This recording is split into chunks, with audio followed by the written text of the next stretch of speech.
रयत शिक्षण संस्थेचे Shri Sadguru Gangagiri Maharaj science, Gautam arts आणि Sanjivani commerce college Kopargaon. NAAC A++ मानांकन प्राप्त. सावित्रीबाई फुले पुणे विद्यापीठाकडून उत्कृष्ट महाविद्यालय पुरस्कार प्राप्त. Cyber security AI skill courses उपलब्ध. अनुभवी PhD नेट सेट प्राध्यापक. पोलीस भरती, UPSC MPSC मार्गदर्शन सुविधा. आधुनिक प्रयोगशाळा, स्मार्ट क्लासरूम, वायफाय कॅम्पस. नोकरीची संधी, मुलामुलींसाठी वसतिगृह, भव्य क्रीडांगण व ग्रंथालय सुविधा. प्रवेश प्रक्रिया सुरू झाली आहे. आजच आपला प्रवेश निश्चित करा. SHGM महाविद्यालय कोपरगाव. संपर्क क्रमांक 02423 223155 आणि 223755. कोपरगाव शहरातील धारणगाव रोड परिसरात रविवारी मध्यरात्रीच्या सुमारास काही तरुणांनी तलवार, चॉपर आणि लाकडी दांडक्यांच्या जोरावर दहशत माजवत वाहनांची तोडफोड केल्याची धक्कादायक घटना समोर आली होती. या प्रकरणी कोपरगाव शहर पोलीस ठाण्यात आता गंभीर स्वरूपाचा गुन्हा दाखल करण्यात आला असून पोलिसांनी या तपासाला वेग दिला आहे.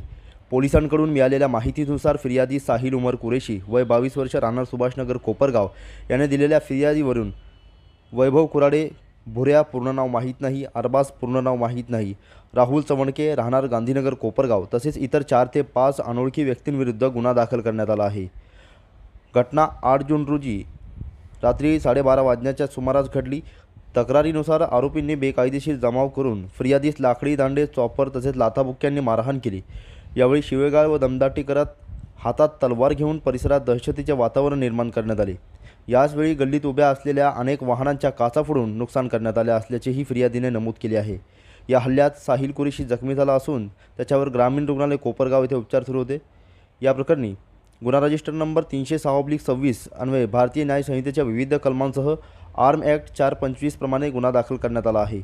पोलीस निरीक्षक संदीप कोळी यांच्या मार्गदर्शनाखाली पोलीस उपनिरीक्षक संदीप सोन्ने व police head constable AB Rathod अधिक तपास करीत आहे. घटनेची माहिती मिळताच आमदार आशुतोष काळे यांनी या प्रकाराचा निषेध व्यक्त केला.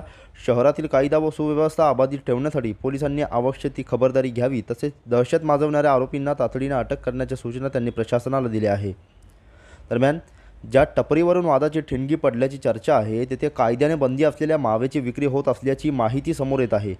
शहरात अनेक ठिकाणी बेकायदेशीर गुटखा व मावा विक्री सुरू असल्याची चर्चा नागरिकांमध्ये असून अन्न व औषध प्रशासन तसेच पोलीस प्रशासनाने याकडे गांभीर्याने लक्ष देऊन कठोर कारवाई करावी अशी मागणी आता नागरिकांकडून होत आहे.